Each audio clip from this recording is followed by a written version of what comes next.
What happens when a president deploys military forces against his own citizens? That's the question Americans are asking today amid a growing showdown between President Donald Trump and state governments. And his plan to deploy National Guard troops to parts like Portland and Chicago has sparked legal as well as political battles. But more importantly, it's also triggered a series of questions. Questions about the limits of presidential power in the United States overall, because this is not just a domestic debate.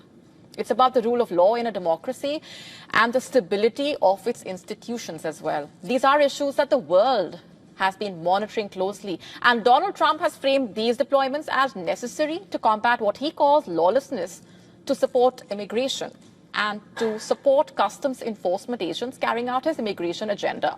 State and local officials, however, see it quite differently. They have called these moves unnecessary and a clear overreach of federal authority. In Illinois and Chicago, the state and city have filed lawsuits aimed at stopping the federalization of their National Guard troops, calling the plan illegal, dangerous, and unconstitutional.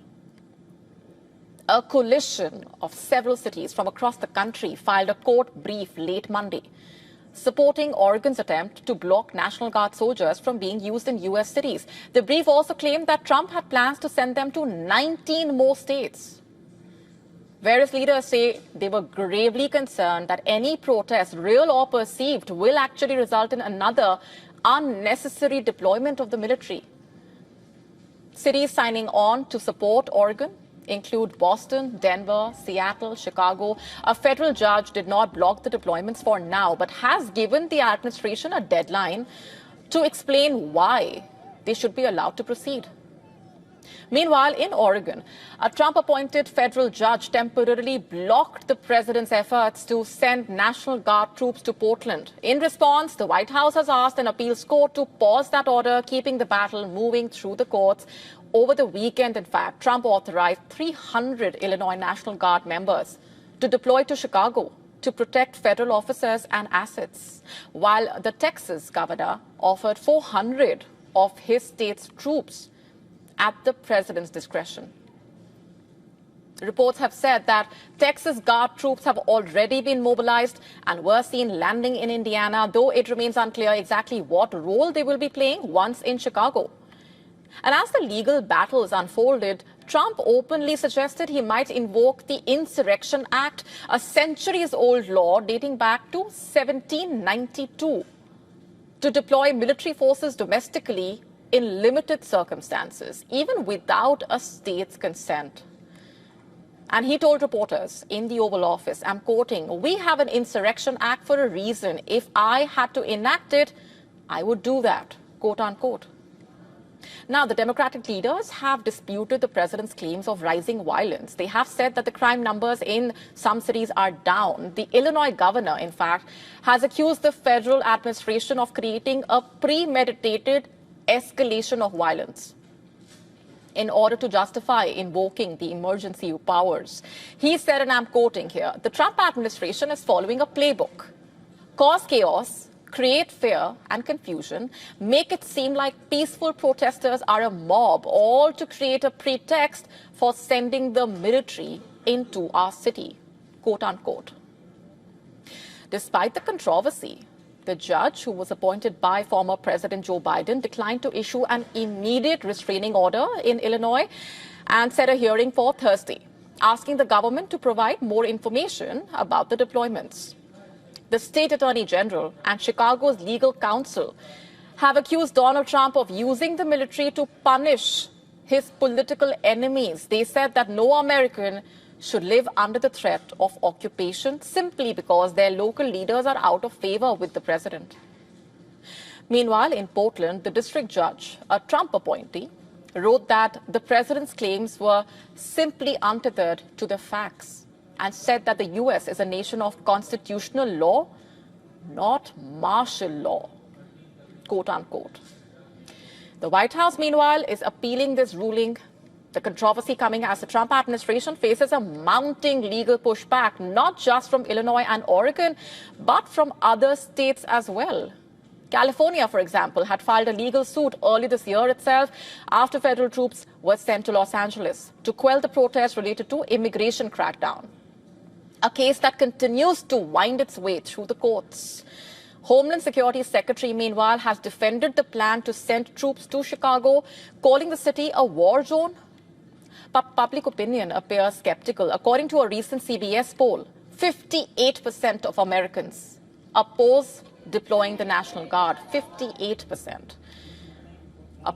Deploying the Guard to U.S. cities in this way. But even as the showdown between Trump and state governments continues, it may become a test case for the entire country, raising important questions like how far can a U.S. president really go when it comes to deploying military forces on his own soil? Are these moves truly about protecting citizens? Or are they an overreach of federal power? And perhaps most importantly, how will the world view American democracy if domestic military deployments become a political tool in a way? The month of September was one of intense activity for the Indian Navy. India's naval vessels made visits to more than a dozen foreign ports. And tonight we are telling you about how this marks a significant leap for India's maritime diplomacy and outreach and the strategic messaging behind this outreach. First, a backgrounder. The Indian Ocean is the only one named after a country. More than 60% of the world's oil shipments moving through here, almost 40% of global seaborne trade transits this vast area. At any point in time, there are over 50 warships from various countries operating in the Indian Ocean region. These warships patrol the high seas and ensure the smooth flow of trade and commerce, while also upholding freedom of navigation. As a major maritime power, India deploys its naval vessels for bilateral and multilateral exercises to increase interoperability and cooperation. India, in fact, is among the few elite maritime powers that can simultaneously be deployed in the Mediterranean and the Pacific to extreme geographies. Indian ships also go abroad as part of training missions, goodwill visits, patrols across the vast Indian Ocean region and beyond. And India is also committed to being the first responder in the region. India is also a member of the 47-nation combined maritime force, the largest multi-nation naval partnership. The combined maritime force security, stability and prosperity across approximately 3.2 million square miles of international waters, encompassing some of the world's most important shipping lanes. In September, in fact, India's naval ships visited over a dozen foreign ports as part of exercises, goodwill visits and training. In addition to this, multiple warships and submarines remain mission deployed across oceans. The major highlights from September. During September, India's anti-submarine warfare ship visited Papua New Guinea as part of the country's Independence Day celebrations. The vessel visited Fiji on a goodwill mission, following which it made a port call at Australia.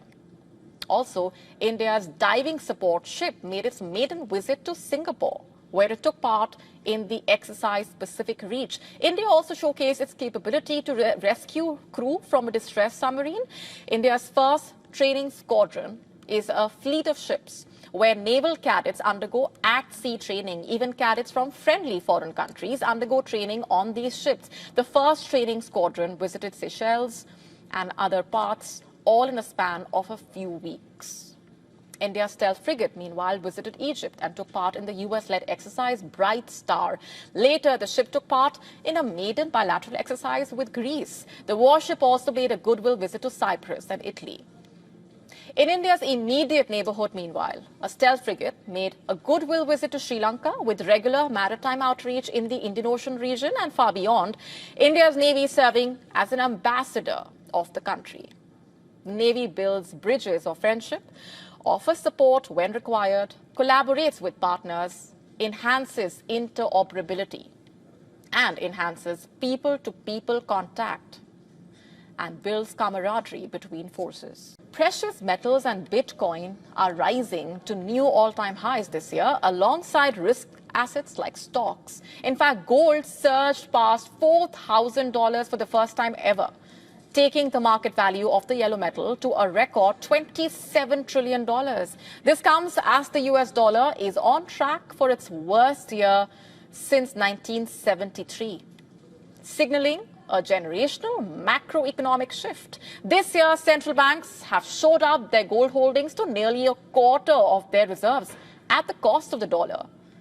Our next report decoding this for you. The illusion of the traditional prosperity measures is breaking.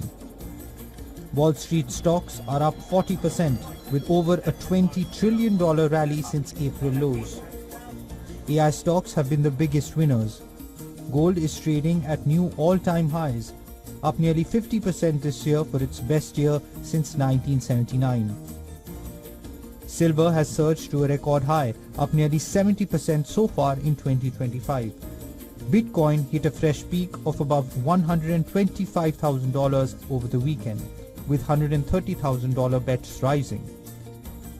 But this is not a reflection of solid global economic growth.